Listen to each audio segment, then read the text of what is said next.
Hello everyone, I'm Sapna Thakur. Welcome to 30 days 30 video challenge for HS 2025. हम discuss कर रहे हैं geography के प्रीवियस ईयर में पूछे गए क्वेश्चन और ये रहेगा ज्योग्राफी के लिए part 4.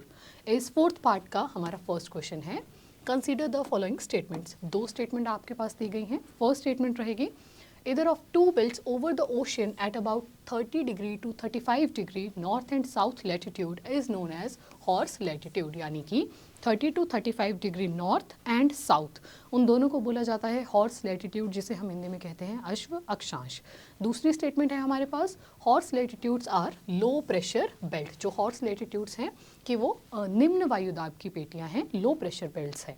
Which of the following statements are correct? तो देखिए फर्स्ट स्टेटमेंट जो है हमारे पास वो हो जाएगी एकदम करेक्ट. जो 30 से 35 डिग्री बेल्ट्स होती हैं वो हॉर्स लैटिट्यूड ही कहलाती हैं. बट जो सेकंड स्टेटमेंट है हमारे पास कि horse latitude are low pressure belt, ये स्टेटमेंट हो जाएगी रॉन्ग. तो हमारा राइट आंसर क्या रहेगा यहाँ पर? हमारा राइट आंसर रहेगा option number A, 1 only. Diagram के थ्रू हम इस बात को समझते हैं. देखिए ये हमारे पास परमानेंट विंड बेल्ट है जो हमारी पूरी पृथ्वी पर देखने को मिलता है. अगर हम यहाँ पर इस डायग्राम को पहले समझें, इक्वेटर पर क्योंकि हम जानते हैं हाई टेम्परेचर होता है, डायरेक्ट सनरेज पड़ती हैं, डायरेक्ट सनरेज के कारण हाई टेम्परेचर वहाँ पर होगा. उस हाई टेम्परेचर के कारण जितना भी एयर होगा वो अपराइज हो जाती है ड्यू टू हाई टेम्परेचर. उस वजह से देखिए ये जो गर्म हवा है, जो वार्म एयर है जो इक्वेटर से उठी, वो जाकर ये ट्रॉपिकल एरिया में सबसाइड कर जाती है. और उस एयर की वजह से, ये सिंकिंग ऑफ एयर की वजह से ये जो ट्रॉपिकल एरिया है ये बन जाता है high pressure region.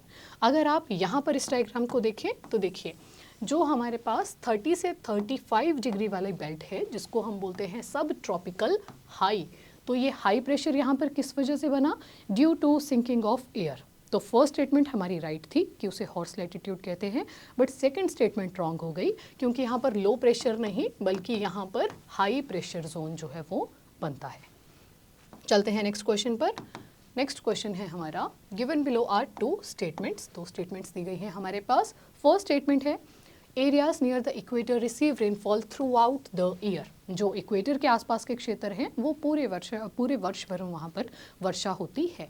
Second statement है high temperatures and high humidity cause convectional rain in most afternoons near the equator.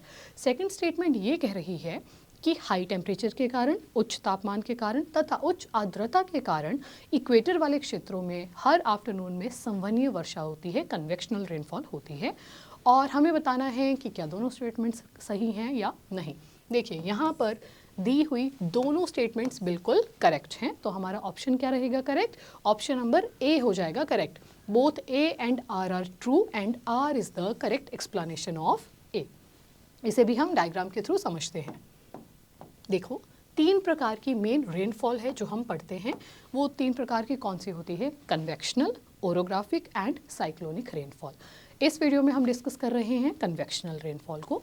Convectional rainfall जो है बहुत इजी सा प्रोसेस है. अगर हम देखें, देखिए इक्वेटोरियल रीजन में क्या होता है, पूरा दिन हाई टेम्परेचर, सूर्य की एकदम डायरेक्ट सनरेज आ रही हैं, बहुत अधिक तापमान है.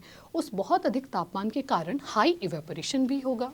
तो जब हाई इवेपोरेशन हमारे पास हो रहा है, हाई टेम्परेचर, उस हाई टेम्परेचर की वजह से क्या हो रहा है? High evaporation. तो वो क्लाउड फॉर्मेशन होगा और पूरा दिन जितना पानी स्टोर हो रहा है शाम के समय में वो सारा पानी जो है वो बारिश के रूप में नीचे आ जाता है. लगभग डेली आफ्टरनून के बाद ये बारिश होती है, इसीलिए इसे 4 o'clock रेनफॉल भी कहा जाता है. हमेशा जो इक्वेटोरियल रीजन है वहाँ पर 15-20 मिनट की हल्के से जो शावर होंगे पूरे दिन के तापमान को एकदम न्यूट्रल कर देते हैं, कम कर देते हैं और सिचुएशन एकदम करेक्ट हो जाती है वहाँ रहने के लिए. सो इस प्रोसेस को हम बोलते हैं कन्वेक्शनल रेनफॉल. अगर हम दूसरी डायग्राम में देखें हमारे पास, तो देखिए जो यहाँ पर हाईलाइटेड रीजन है ये पूरा इक्वेटोरियल वही क्षेत्र है जो कन्वेक्शनल वर्षा प्राप्त करता है या फिर कन्वेक्शनल रेनफॉल जहाँ पर होती है, क्योंकि यहाँ पर इस क्षेत्र में ऑलमोस्ट डेली वर्षा होती है. इसीलिए यहाँ पर कोई भी डेजर्ट्स नहीं पाए जाते हैं, specially in this equatorial region over here. तो ये वाला जो क्षेत्र होगा, सेंटर जैसे में जो क्षेत्र है अगर हम बात करें इतना, तो यहाँ पर हमें डेजर्ट्स नहीं मिलते हैं क्योंकि रोज़ बारिश हो रही है, तो डेजर्ट लाइक सिचुएशन नहीं होती. तो ये थी हमारे पास convectional rainfall. This was all for this video. Thank you so much for watching. आप हमारा न्यू HS का बैच भी ज्वाइन कर सकते हैं जो शुरू होने वाला है 16 जनवरी 2025 से। Thank you once again.